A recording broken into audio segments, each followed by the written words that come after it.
Sebab apa yang kau imani hai ibu, apa yang kau imani hai bapak, akan menolongmu. Karena iman kita mengerti bahwa alam semesta telah dijadikan oleh firman Allah. Kalau kita menghampiri firman dengan cara demikian, kita akan mengerti bahwa firman ini akan menjadikan sesuatu di hidup kita. Setiap kali kita membukanya, kita akan dapat sesuatu yang beda. Hati kami percaya Tuhan, kami gunakan iman untuk menghampiri tahta-Mu. Kami tahu tanpa iman ya Tuhan, tidak mungkin kami bisa menyenangkan Tuhan. Barang siapa datang kepadamu harus percaya Engkau ada. Dan bahwa Tuhan memberi upah kepada barang siapa yang sungguh-sungguh mencari wajah-Nya. Tuhan, Engkaulah upah kami. Engkaulah ya Tuhan, hadirat-Mu itu segala sesuatu. Bahwa kami mendekat, ya Tuhan, ajari kami ya Tuhan berpikir, merasa seperti yang Engkau kehendaki. Kami mau memulai ya Tuhan Yesus tahun ini selalu dalam kasih karunia-Mu, tidak dengan kekuatan kami sendiri. Sampaikan sabda-Mu ya Tuhan, dan sembuhkan yang sakit hari ini. Hamba berdoa di dalam nama Yesus, mujizat pun terjadi bagi orang-orang yang berharap kepada Tuhan. Dan biarkan sabda-Mu disampaikan ya Tuhan, dan hamba-Mu disembunyikan. Biar nama Tuhan saja ditegakkan, dan kami biarkan di baris paling belakang. Bila nama Yesus ditegakkan, nama Yesus ditinggikan, salibnya ditegakkan, pasti Tuhan menarik semua orang, keluarga saat itu tercinta. Terima kasih Bapa, dalam nama Yesus, haleluya, amin. Praise the Lord, puji Tuhan. Kita masih terus bicara soal perencanaan, seperti yang saat teduh kemarin saya sampaikan. Saya lanjutkan, sekarang saya mau lebih banyak bicara tentang faktor imannya. Dimensi itu harus kita bahas, karena dalam perencanaan kalau tanpa iman, hanya pakai logika, rugi saudara. Karena Tuhan itu punya janji, dan janjinya itu melebihi kekuatan manusia. Tapi kalau Tuhan genapi, mujizat terjadi. Saya ajak kita sama-sama buka di Ibrani pasal yang ke-11. Saya beri judul Iman kepada Tuhan dalam Perencanaan. Saya ulang. Iman kepada Tuhan dalam perencanaan. Ibrani 11 ayat 1, iman adalah dasar dari segala sesuatu yang kita harapkan. Dan bukti dari segala sesuatu yang tidak kita lihat. Sebab oleh imanlah telah diberikan kesaksian kepada nenek moyang kita. Karena iman kita mengerti bahwa alam semesta telah dijadikan oleh firman Allah, sehingga apa yang kita lihat telah terjadi dari apa yang tidak dapat kita lihat. Karena iman, Habel telah mempersembahkan kepada Allah korban yang lebih baik daripada korban Kain. Dengan jalan itu ia memperoleh kesaksian kepadanya bahwa ia benar karena Allah berkenan akan persembahannya itu, dan karena iman ia masih berbicara sesudah ia mati. Karena iman, Henok terangkat supaya ia tidak mengalami kematian, dan ia tidak ditemukan, karena Allah telah mengangkatnya. Sebab sebelum ia terangkat, ia memperoleh kesaksian bahwa ia berkenan kepada Allah. Tetapi tanpa iman tidak mungkin orang berkenan kepada Allah. Sebab barang siapa berpaling kepada Allah, ia harus percaya bahwa Allah ada, dan bahwa Allah memberi upah kepada orang yang sungguh-sungguh mencari Dia. Katakan amin. Yang pertama, iman adalah dasar dari segala sesuatu yang kita harapkan. Iman adalah dasar. Jadi iman itu nggak buta. Iman itu ada fondasinya. Iman itu fondasinya adalah firman. Jadi kita nggak bisa beriman dari iman. Kita beriman dari firman. Iman pun tidak boleh asal-asalan. So, faith has its reasons. Iman itu ada alasannya. Hanyalah alasan iman itu bukanlah hal-hal jasmani. Dan fondasi iman itu bukan perkara duniawi. Jadi nggak begini loh. Aku harus lihat dulu dengan panca inderaku di bumi. Baru aku percaya bahwa itu ada. Nggak bisa, karena iman itu bukan dari dunia ini. Janji Allah itu dari sorga. Yesus turun dari sana menjadi darah daging atau menjadi manusia untuk tunjukkan kepada kita bagaimana caranya hidup di dalam kerajaan sorga. Lalu dia naik kembali ke situ bertahta dan duduk di sebelah kanan Allah Bapa. Jadi iman itu tidak berasal dari bumi ini. Iman yang kita punya sekarang itu dari Roh Kudus. Dia bukan dari jasmani. Makanya kita semua perlu lahir baru. Gak bisa kita itu masuk surga lewat kelahiran pertama. Secara tradisi menjadi orang Kristen-Kristenan. Gak bisa saudara. Gak bisa. Kita harus menerima sesuatu yang sifatnya supranatural. Sesuatu yang spiritual. Waktu berita Injil disampaikan ke telinga kita, Roh Kudus jamah, kita buka hati, kita percaya something supernatural Ada sesuatu yang supranatural dilahirkan dalam diri kita. Makanya disebut lahir baru dalam Roh Kudus dan dalam firman. Ingat ya cerita Yesus ketemu Nikodemus. Nikodemus datang malam-malam sama dia. Orang itu sudah tua, udah umur 70 sekian. Tapi Tuhan bilang kamu harus lahir baru kalau mau masuk ke dalam kerajaan sorga. Jadi kita harus tahu bahwa kalau kita hari ini bisa percaya kepada Yesus, itu sesuatu yang luar biasa. Itu bukan sesuatu yang normal atau biasa. Karena kalau bukan karena kuasa Roh Kudus bekerja, Anda nggak mungkin bisa percaya. Iman adalah dasar. Dasar. Dan iman itu rohani. Faith has its reasons, but they are not physical nor earthly. Alasan fondasi iman itu bukan dari bumi, tapi dari firman. Dan firman ini turun dari sorga. Sekalipun ditulis oleh jari jemari manusia, oleh ilham Roh Kudus mereka menuliskannya dari kitab Kejadian, tengah-tengah Yesaya sampai Wahyu di Perjanjian Baru. Ini semua yang kita baca, cetakannya di bumi. Tulisannya pakai tinta. Ini kertas terbuat dari kayu, ya kan? Terbuat dari pohon. Maksudnya materi dasarnya itu. Materi dasarnya itu adalah tanaman. Tapi kontennya, kata-kata ini dari Tuhan. Roh Kudus yang mewahyukan. Jadi iman itu adalah dasar. Tinggal kita ini sekarang mau hidup dengan iman, hidup oleh iman atau hidup oleh penglihatan. Panca indera manusia itu kan melihat, mendengar, mencicip, merasa. Apa yang kita jama. Jangan hidup berdasar itu. Kalau kita hidup berdasar itu, manusia roh kita mati.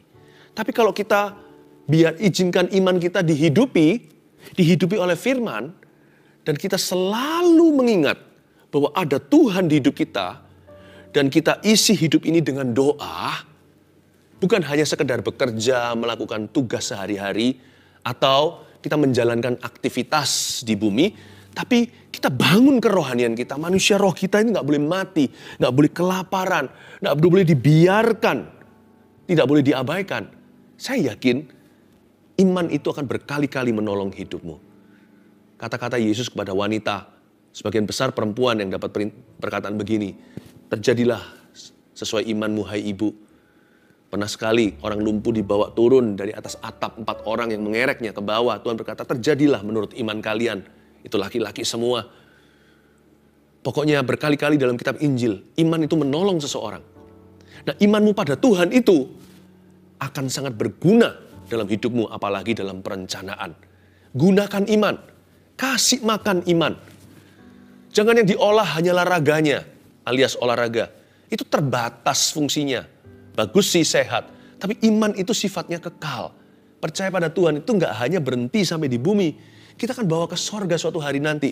Ini yang menyelamatkan kita dari kematian. Karena iman pada Tuhan, kita diselamatkan. Dosa kita diampuni by faith alone. Karena kita beriman kepada Injilnya. Iman adalah dasar dari segala sesuatu yang kita harapkan. Dan bukti dari segala sesuatu yang tidak kita lihat. Tidak bukti jasmani. Iman itu mendengar, timbul dari pendengaran. Kita percaya dulu saat mendengarkan firman. Kita akan melihatnya nanti. Bedalah game plan-nya. Beda cara bermainnya. Jangan pakai peraturan sepak bola. Masuk ke lapangan tenis. Lain cerita, lain dunia, lain olahraga, lain bidang namanya. Anda tidak bisa terapkan yang sama. Kalau kita menjadi manusia lahiriah saja, kita tidak akan pernah melihat kerajaan sorga. Tapi kalau kita menjadi manusia rohania, kita bangun itu juga, kita akan melihat sesuatu. Dan itu nanti juga akan kita lihat dalam realita. Sebab apa yang kau imani hai ibu, apa yang kau imani hai bapak, akan menolongmu. Terjadilah sesuai dengan imanmu, kata Yesus berkali-kali di kitab Injil. Ayat 2, sebab oleh imanlah telah diberikan kesaksian kepada nenek moyang kita. Faith doesn't contradict reason, by the way. Iman itu tidak meng-cancel, membatalkan logika. Tapi iman itu melampauinya. Iman itu lebih dari sekedar logis atau masuk akal. Iman itu kesaksian roh di dalam diri kita. Pernahkah Anda melihat seseorang yang di Tuhan kasih karunia iman, kita sendiri nggak bisa tembus pikiran. Kok orang itu bisa percaya ya? Lalu mujizat terjadi dalam hidupnya. Kalau kita berada di posisi atau di dalam di dalam situasinya, kita mungkin tidak akan bisa berani percaya seperti dirinya. Iman itu kesaksian. Kita nggak bisa menghakimi orang lain kalau dia bisa beriman. Karena dia dengar suara Tuhan soal itu. Anda tidak. Karena Anda tidak mengalami yang dia alami. Iman itu tidak membuat orang itu jadi gila. Insane, sakit jiwa. Membuat orang itu nggak waras. Enggak. Coba lihat, orang yang paling beriman di dunia ini. Kalau imannya sehat ya, itu orang-orang yang paling masuk akal. Paling mendarat, diajak bicara itu paling make sense. Ya. Tapi mereka punya sesuatu. Mereka punya keberanian percaya yang kita tidak miliki. Mereka memiliki pewahyuan yang kita tidak temukan. Mereka seolah-olah dapat sesuatu dari Tuhan, sedangkan kita tidak mengalami apa-apa. Orang-orang ini sepertinya telah berjumpa dengan Tuhan di dalam pergumulan mereka. Sehingga mereka punya keberanian akibat kesaksian yang ada di dalam diri mereka, kesaksian roh. Sebab oleh imanlah telah diberikan kesaksian kepada nenek moyang kita. Kok berani ya dia percaya? Di Kisah Para Rasul contohnya, Paulus lihat orang lumpuh dengar dia lagi sharing kan. Lalu dia melihat pada orang itu ada iman. Tapi Paulus juga beriman, dia bisa berkata, ayo berdiri, kamu yang lumpuh, berjalanlah, langsung sembuh. Kita nggak tentu punya keberanian yang sama. Karena Paulus punya kesaksian iman bahwa orang itu, dia punya kesaksian roh, bahwa orang itu pasti akan sembuh hari ini. Orang tertentu ditinggal oleh kekasihnya. Misalkan, seorang yang telah menjadi janda ditinggal mati suaminya. Kok bisa ya dia punya kekuatan demikian rupa? Meskipun ditinggal oleh seorang pelindung jiwanya di dunia, tapi bisa punya ketenangan, bisa memiliki ketabahan. Bahkan bisa melanjutkan kehidupan. Tetap rindu. Tetap kangen dengan dia yang telah meninggalkannya. Namun demikian, orang itu gak patah hati. Tidak patah semangat. Dan dia bisa punya keberanian. Dia bisa punya tekad hidup. Anda yang punya suami masih hidup pun melihat begitu, kalau aku gak akan kuat seperti dia. Karena orang itu ketika mengalami pergumulan tersebut, Tuhan memberi dia kekuatan ekstra. Justru waktu dia lemah, Tuhan menjadi kuat. Tuhan menjadi-jadi di dalam hidupnya. Karena orang itu dikasih kesaksian roh. Iman itu dahsyat. Ada lagi orang tertentu yang dikasih proyek-proyek. Anda mikirkan aja bisa gemetaran. Kita pikirkan aja bisa ketakutan. Orang itu kok bisa dengan tenang ya. Dan bisa optimis, bisa yakin. Dan kalau yakinnya hanyalah iman hampa, kan pasti nggak terwujud akhirnya. Ujungnya imannya terbukti. Apa yang orang itu imani terjadi. Proyeknya berhasil. Proyek raksasa itu. Seolah-olah di sini ada seorang Daud di zaman modern bisa tumbangkan Goliat. Yang dia bangun itu setinggi Goliat. Padahal kekuatannya dia tidak seberapa. Bukan spekulasi. Meskipun dengan perhitungan butuh iman untuk proyek-proyek tertentu. Sekalipun sudah penuh perhitungan. Sekalipun sudah penuh perencanaan. Orang itu merencanakannya visionaris sekali. Kita nggak bisa seperti dia. Ya. Kita paling cuman pikirannya dangkal. Gimana bisa survive, gimana bisa bertahan. Orang itu bisa punya rancangan-rancangan yang luar biasa. Bisa punya mimpi yang begitu besar. Demikian pula anak-anak tangganya. Semuanya dia rencanakan. Dan kok bisa punya keberanian ya? Achievers. Orang-orang yang mencapai sesuatu yang besar. Lebih besar dari hidupnya sendiri. Oleh karena beriman kepada Tuhan. Dan ketika mereka membuat perencanaan, mereka melibatkan Tuhan Yesus di dalamnya. Mujizat demi mujizat terjadi. Kita nggak bisa iri. Orang begitu punya kesaksian roh yang kita nggak miliki. Karena bagi dia, itu adalah panggilan. Seorang pernah tanya sama saya pada waktu suatu hari mengadakan kebaktian kebangunan rohani. Orang-orang sakit datang pakai ambulans. Seorang rekan, sesama hamba Tuhan, ngomong sama saya begini. Pastor Philip, kok nggak ketakutan dia? Saya lihat begitu langsung gentar. Saya bilang, karena itu pelayanan yang saya emban. Tuhan kasih saya kesaksian roh. Tuhan beri saya karunia iman. Sehingga waktu saya berdiri di situ, saya tidak takut tapi semakin bergantung pada Tuhan. Dan orang-orang pun dilawat oleh Roh Kudus. Lalu saya hibur saudara saya itu. Karena sombong maupun minder tidak baik. Itu dua-dua bukan dari Tuhan. Makanya saya juga mau angkat saudara seiman. Saya bilang, tapi kalau saya jadi kamu, saya juga nggak bisa. Coba lihat. Kamu punya tanggung jawab ini dan itu dan ini. Kalau saya mungkin sudah nggak sabar. Kalau saya nggak bisa seperti kamu begitu tekun luar biasa. Ya. Dan juga perlu keberanian loh di area yang berbeda. Anda bisa mengagumi saya di bidang tertentu, karena memang itu bidangku. Saya mengagumimu di bidangmu, karena itu adalah bidangmu, itulah panggilanmu. Bukankah kita satu tubuh, saling melengkapi, saudaraku. Saya berkata sama dia, ada padamu kesaksian roh yang berbeda, yang aku tidak miliki. Kamu punya iman, meskipun brandnya sama Yesus, tapi jenisnya berbeda. Itu berguna di area hidupmu, itu berguna di bidangmu, itu berguna sesuai panggilanmu. Luar biasa kan? Ini yang dimaksudkan kesaksian kepada nenek moyang kita. Kesaksian roh itu diberikan kesaksian kepada mereka. Saya minta kepada Anda sekalian untuk libatkan Roh Kudus dalam perencanaanmu. Nanti akan ada kesaksian-kesaksian roh. Brandnya sama, tapi nanti jenisnya berbeda. Sebab hidupmu bukan hidupku. Hidup saya bukan hidup Anda. Kita masing-masing punya challenge atau tantangan yang berbeda. Rintangannya pun tak sama. Saya dorong Anda dan Anda semua untuk melibatkan Tuhan dalam perencanaan. Seperti yang saya sampaikan kemarin saat teduh, jangan melupakan Tuhan dalam perencanaan. Sekarang tambahkan, gunakan iman. Iman kepada Tuhan dalam perencanaan. Ayat 3, karena iman kita mengerti bahwa alam semesta telah dijadikan oleh firman Allah.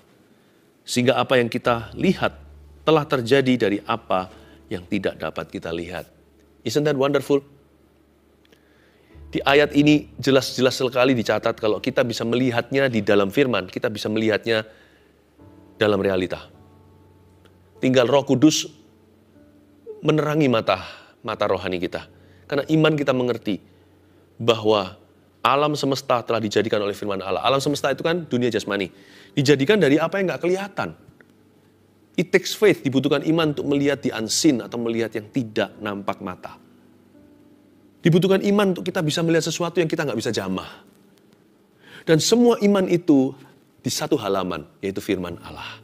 Ingat ya, iman itu ada fondasinya. Nggak ngawur dia, bukan di pikiran manusia. Bukan di angan-angan kita. Kita beriman pada iman. Iman itu pada firman. Karena itu harus kembali turn to the pages of the Bible. Dengan Roh Kudus, bawa Roh Kudus bersama gandeng tangannya. Untuk masuk ke dalam halaman-halaman firman, Anda akan menemukan. Tulis nomor 1, iman kepada Tuhan. Buka pengertian firman saat buat perencanaan. Inilah gunanya iman kepada Tuhan saat merencanakan. Sebab iman kepada Tuhan itu akan membuka pengertian firman saat kita membuat rencana. Pertama-tama, yang paling dasar atau basic dulu. Kita nggak lagi lihat ini sebagai sebuah buku semata-mata, sebuah buku. Tapi kita mulai melihat ini di dalamnya, kontennya adalah firman dari Tuhan. Ya, bukunya memang jasmani. Tapi isinya rohani. Tulisan-tulisannya memang tinta. Halamannya kertas. Tapi sadarkah Anda bahwa yang tertulis di dalamnya itu adalah firman dari Tuhan? The Bible is actually the word of God. Nah Pak, kalau kita menghampiri Alkitab, menghampiri firman, membaca Alkitab dengan attitude atau sikap hati yang demikian, kita akan dapatnya beda. Kalau orang baca Alkitab ini hanya buku atau textbook saja. Semacam buku pedoman kekristenan. Ya kita akan membacanya asal-asalan. Tapi kalau kita membacanya, kita tahu bahwa ini firman Tuhan. Dan Tuhan akan berfirman. Beda loh. Karena iman kita mengerti bahwa alam semesta telah dijadikan oleh firman Allah. Kalau kita menghampiri firman dengan cara demikian, kita akan mengerti bahwa firman ini akan menjadikan sesuatu di hidup kita. Setiap kali kita membukanya, kita akan dapat sesuatu yang beda. Bukan mengada-ngada, tapi kita akan mengalami satu hal ini. Allah berbicara dalam hidup kita. Sebab semesta alam dijadikan oleh firman Allah. Sehingga apa yang kita lihat, maksudnya semua pergumulan hidup kita dan realita, itu akan dipengaruhi dengan apa yang tidak dapat kita lihat, kita jamah. Tapi kita bisa dengar. Waktu kita membacanya, kita dengar suara Roh Kudus. Tidak heran ya, orang kalau membuat perencanaan itu melibatkan firman itu begini nanti cerita hidupnya. Tuhan bicara sama aku lewat kehidupan Yosua. Gitu ya. Ada orang tertentu itu baca, lalu kitab Rut. Ya, suatu cerita tentang seorang wanita yang takut akan Allah. Seorang wanita yang sebatang kara tapi ditolong secara ajaib oleh Tuhan. Lalu mungkin Anda bisa dapat sesuatu dari cerita itu. Sementara Anda membuat perencanaan setahunan, tahun ini, cerita Rut itu menjadi remah berbicara kepada Anda. Atau mungkin pengajaran Yesus di salah satu Injil Matius, Markus, Lukas, Yohanes itu. Bisa jadi surat Paulus. Atau di kitab Mazmur, bahkan Yesaya. Allah berbicara ketika Anda membuat rencana. Tidakkah kau tahu aku hendak membuat sesuatu yang baru? Aku hendak memancarkan mata air di padang gurun. Lupakan perkara-perkara dari zaman dahulu. Lupakan perkara-perkara dari zaman purbakala. Melompat itu. Aku nggak boleh trauma waktu lagi bikin rencana. Dulu takut sekali untuk gagal lagi. Tapi tahun ini ketika Anda mau membuka bisnis baru, hati Anda ragu karena masih ada trauma dari masa lalu. Tapi firman itu waktu Anda sedang membuat rencana, Anda libatkan firman, Anda yang untung. Allah berbicara soalnya. Dan timbul iman-iman yang Anda tidak duga. Timbul keberanian, kesaksian roh yang Anda tidak pernah sangka. Waktu baca seperti ayat-ayat tadi di Perjanjian Lama, Anda memperoleh sebuah keberanian ilahi untuk bangkit lagi. Bahkan di tempat di mana Anda dulu jatuh. Atau membangun kembali di atas reruntuhan yang sama. Anda mendapatkan kekuatan ketika membaca Hagai, bait suci yang baru itu. Ketika sudah jadi, Anda ada kata-kata seperti, lihatlah, bait suci ini lebih megah daripada yang dulu. Anda mendapatkan sebuah rema, kalimat itu biasa, bait yang baru lebih megah dari bait yang lama. Anda dapat pengharapan bahwa kali ini akan beda. Lalu ada juga yang melihat di Perjanjian Baru ketika membaca sampai ke ayat, cerita tentang bagaimana Yesus suruh menebarkan jala ke sebelah kanan. Pada sehari-harian mereka nggak tangkap ikan. Lalu perahu mereka penuh dengan ikan-ikan besar. Anda berkata, ini pasti beda. Bait suci yang baru lebih megah. Dan sekarang Tuhan akan mengisi perahuku dengan ikan sekalipun semalam-malaman tak ku dapat apa-apa. Aku tidak perlu trauma masa laluku. Tidak bisa mendikte masa kini atau masa depan apalagi. Dengan membaca firman, Anda dilengkapi dengan pemahaman. Pemahaman Tuhan, kesaksian roh pun jalan. Dan luar biasanya Anda memperoleh karunia iman untuk membangun sesuatu lagi. Sementara Anda merencanakan, hati Anda diisi dan diperkaya firman, rencana Anda jadi bagus. Rencana Anda jadi luar biasa. Dituntun sama yang maha kuasa. Libatkan firman. Bukankah itu poin terakhir saat teduh yang lalu? Libatkan doa, libatkan firman. Yang untung siapa? Bukan Tuhan. Yang untung kita. Iman kepada Tuhan itu buka pengertian firman saat perencanaan, saat buat perencanaan. Ayat yang keempat sekarang. Karena iman Habel telah mempersembahkan kepada Allah korban yang lebih baik daripada korban Kain. Dengan jalan itu ia memperoleh kesaksian kepadanya bahwa ia benar, bahwa Allah berkenan akan persembahannya. Bahwa Allah berkenan akan persembahannya itu, dan karena iman ia masih berbicara sesudah ia mati. Mari kita tangkap isi hati Tuhan dalam hal ini. Yang nomor 2 poinnya adalah iman kepada Tuhan. Beri kerinduan untuk mempersembahkan korban yang berkenan. Saya ulang lagi, iman kepada Tuhan beri kerinduan untuk mempersembahkan korban yang berkenan. Kalau kita lagi membuat suatu rencana ya, apalagi rencana tahunan ya, saya ajari begini. Jikalau kita itu beriman pada Tuhan, hati kita akan berada di frekuensi yang benar. Dalam jiwa kita mau nggak mau akan keluar seruan. Ku beri yang terbaik.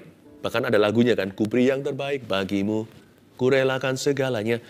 Anda pun akan rindu memberi yang terbaik. Karena iman itu efek sampingnya adalah dia pasti ingin memberi yang terbaik untuk Tuhan. Karena orang yang beriman itu selalu rindu untuk mempersembahkan korban yang berkenan. Jadi kalau Anda dan saya membuat rencana setahunan apalagi, jikalau kita itu beriman pada Tuhan itu paling pas. Kalau nggak beriman itu ompong namanya. Itu hampa. Rencananya diisi dengan pikiran manusia. Tapi waktu kita beriman sama Tuhan, rencana kita diisi dengan kerinduan untuk mempersembahkan korban. Dan korban yang berkenan. Alhasil, sekali lagi, kalau kita berencana, kalau kita membuat suatu rencana, dalam perencanaan kita, jikalau iman kita nyala, nanti semua yang kita rencanakan itu, kita pasti akan mempersembahkannya untuk Tuhan. Dan hasilnya adalah, kita akan memberi yang terbaik. Sekali lagi yang untung siapa? Tuhan. Apakah Tuhan itu pernah diuntungkan oleh manusia? Nggak pernah. Tuhan itu sudah maha cukup. Nggak perlu Anda dan saya. Tapi kalau kita itu ingin mempersembahkan yang terbaik untuk Tuhan, mau nggak mau kita terseret juga. Kita menjadi yang terbaik dalam bidang kita. Apapun yang kita lakukan tidak lagi tergantung apakah ada sepasang mata yang sedang menyaksikan. Kita akan memberikan terbaik, ada nggak ada orang yang melihatnya, penontonku adalah Tuhan. Nanti lihat siapa yang dipromosikan di hidup ini. Kalau bukan dirimu. Kalau bukan the excellent will stand before kings. Orang yang cakap dalam pekerjaannya akan berdiri di hadapan raja-raja. Tukang potong yang mahir, yang bagus sekali. Lama-lama nanti yang dipotong rambutnya adalah Perdana Menteri. Tukang jahit, siapa nanti yang dibuatkan jas? Kalau bukan pejabat-pejabat negara tertinggi. Kalau bukan orang-orang yang paling mulia di bumi. Orang yang cakap dalam pekerjaannya. Mereka akan berdiri di hadapan raja-raja. Dan gimana mereka bisa cakap dalam pekerjaannya kalau mereka tidak sungguh-sungguh? Bagaimana mereka bisa menjadi the best kalau mereka tidak giving their best? Gimana mereka bisa menjadi yang terbaik kalau mereka tidak memberi dulu yang terbaik? Lihat tadi, kalau kita itu merencanakan dengan iman, otomatis kita sendiri terdorong untuk memberi yang terbaik. Karena itu menjadi seruan jiwa kita mempersembahkan korban kepada Tuhan, apa yang berkenan. Otomatis kitanya akan dipromosikan. Tuhan nggak perlu dipromosikan. Tuhan sudah di tempat yang maha tinggi. Kata maha itu sudah jedok, sudah notok. Tidak ada di atasnya. Tidak ada yang ada di sampingnya. Tidak ada yang sepertinya. Tapi kita akan ditarik ke atas. Kita menjadi seperti yang kita sembah. Kalau kita ingin berkenan kepadanya memberi yang terbaik, kita pun jadi yang terbaik. Oh, Tuhan senang orang yang demikian. Haleluya. Karena iman Habel telah mempersembahkan kepada Allah korban yang lebih baik daripada korban Kain. Korbannya lebih baik dari korban Kain. Dengan jalan itu ia memperoleh kesaksian kepadanya bahwa ia benar. Karena Allah berkenan akan persembahannya itu. Dan karena iman ia masih berbicara sesudah ia mati. Saking begitu baiknya persembahan korban Habel. Hati, motivasi, wujud, bentuk, packagingnya, kesungguhan mempersiapkan. Mungkin Kain itu asal-asalan. Kalau Habel itu dipersiapkan kali ya. Mezbahnya itu ditata dulu, didekorasi. Dia nggak mau, pokoknya asal-asalan. Dia mau memberikan yang terbaik untuk Tuhan. Sampai mati pun itu menjadi legacy. Sampai mati pun orang mengingatnya. Tuhan mengingatnya. Saya yakin, nanti kita semua di tahun yang baru ini, kita semua akan mempersembahkan korban yang berkenan. Dan besok adalah hari Minggu, kita semuanya akan beribadah. Lalu lusa, pagi hari, bersama dengan gereja yang saya gembalakan, Gereja Mawar Sharon tercinta, Dear Jemaat, kita akan mempersembahkan korban yang terbaik untuk Tuhan. Untuk pekerjaan Tuhan, untuk rumah Tuhan. Mengawali tahun ini, kita mau mengejar apa yang berkenan. Jadi saya excited juga sekali bahwa poin 2 ini nanti saya secara pribadi juga akan melakukan. Kita semua jadi doer, pelaku firman. Tidak ada yang menjadi pendengar atau pemberita saja. Kita akan sama-sama mempersembahkan korban yang berkenan kepada Tuhan. Mempersembahkan hidup kita dulu dalam doa. Dan juga kita mempersembahkan persembahan sukarela maupun persembahan sulung kita untuk rumah Tuhan dan misi Yesus Kristus di bumi. Haleluya. Yang ketiga, kita lihat sekarang di ayat yang ke-5. Karena iman Henok terangkat supaya ia tidak mengalami kematian. Dan ia tidak ditemukan karena Allah telah mengangkatnya. Wow. Sebab sebelum ia terangkat, ia memperoleh kesaksian bahwa ia berkenan kepada Allah. Henok ini terangkat. Dia nggak mati loh. Selain dia adalah Elia. Hanya 2 orang di Alkitab yang tidak mengalami kematian. Ia nggak ditemukan. Kenapa? Karena Allah mengangkatnya. Mengapa Allah mengangkatnya? Sebab sebelum ia terangkat, ia memperoleh kesaksian bahwa ia berkenan kepada Allah. Kata berkenan di situ artinya ia bergaul dengan Tuhan. Nomor 3, iman kepada Tuhan bawa dimensi hadirat Tuhan untuk bergaul karib dengannya. Waktu kita merencanakan kehidupan kita atau perencanaan tahunan, kita itu gunakan iman kita kepada Tuhan. Karena iman itu tidak berhenti sampai perencanaan. Setelah rencana itu dibuat, dibikin, disetujui, diumumkan misalkan. Atau kalau itu rencana pribadimu, setelah itu Anda terapkan. Iman itu tidak berhenti sampai perencanaan. Iman itu lanjut menggandeng Kristus untuk berjalan dalam rencana-rencana yang sudah kita buat. Yang sudah kita tentukan sebagai hasil doa kita. Ini luar biasanya. Iman itu membuka dimensi Henok di dalam kehidupan kita. The key to a successful planning. Kunci pada sukses membuat rencana. Itu bukan pada rencana yang sempurna. Siapa sih bisa merencanakan yang sempurna? Kita nggak tahu masa depan kita. Kuncinya terletak pada suatu rencana hati untuk membawa Yesus berjalan bersama dengan kita melalui segala sesuatu yang sudah kita garis bawahkan. Sebenarnya semua yang kita rencanakan. The key to successful planning is to plan is to plan for walking with Him through all our plans. Jadi bukannya rencananya itu sempurna lalu saya merasa luar biasa, saya yakin rencanaku yang terbaik. Bukan. Tuhan, kuserahkan rencanaku ke bawah kakimu. Setelah itu gandeng Yesus, ayo jalan sama aku. Today I will walk with you. Melalui semua rencana kita, melalui semua planning yang sudah jadi, dimensi Henokh itu terbuka untuk kita. Yuk jalan bersama dengan saya Roh Kudus. Peganglah tanganku, ya Roh Kudus. Ku tak berani jalan sendiri tanpa Engkau. Bawa diriku pada kemenangan. Bawa diriku pada penggenapan. Perencanaan saya nggak sempurna sebagai manusia. Tapi saya punya satu rencana sempurna. Peduli amat rencanaku sesungguhnya itu sempurna atau tidak. Rencanaku yang sempurna hanya satu. Ku bawa Kristus dalam segala perencanaanku. Berjalanlah dengan aku. Melalui semua yang sudah kurencanakan. Datanglah kerajaanmu. Jadilah kehendakmu. Bukan kehendakku yang jadi. Kalau ada rencanaku itu ya kira-kira Tuhan merasa itu terlalu dangkal. Tuhan mau lampaui. Tuhan mau ubahkan. Saya fleksibel Tuhan. Saya hanya bertanggung jawab dengan waktu saya dan prioritas. Saya hanya bertanggung jawab untuk mengatur sebaik-baiknya tahun, bulan, harinya. Tapi biarkan kehendakmu yang jadi. Maksud hatiku satu. Dalam merencanakan kehidupan ini. Yang penting Yesus berjalan dengan aku. Itu yang utama. Ada satu master plan saya. Itu di atas segala planning saya yang lainnya. Master planku hanya satu dan yang ini sempurna. I will walk with Jesus. Saya akan berjalan dengan Tuhan. Henokh itu demikian. Dan dia terangkat. Sampai akhir hidupku atau akhir hayat. Saya tidak mau jalan sendiri. Kalau bukan Yesus jalan sama aku tidak berani buat rencana apa-apa. Tapi kalau Yesus jalan sama saya berani buat rencana apa-apa. Saya buat rencana yang terbaik. Karena saya tahu Tuhan yang pimpin jalan. Pada akhirnya Tuhan yang menentukan langkah saya. Iman kepada Tuhan dalam perencanaan nomor 1. Iman kepada Tuhan buka pengertian firman saat buat perencanaan. 2. Iman kepada Tuhan beri kerinduan untuk mempersembahkan korban yang berkenan. 3. Iman kepada Tuhan bawa dimensi hadirat Tuhan untuk bergaul karib dengannya. Mari kita bermimpi. Mari kita bermimpi yang besar.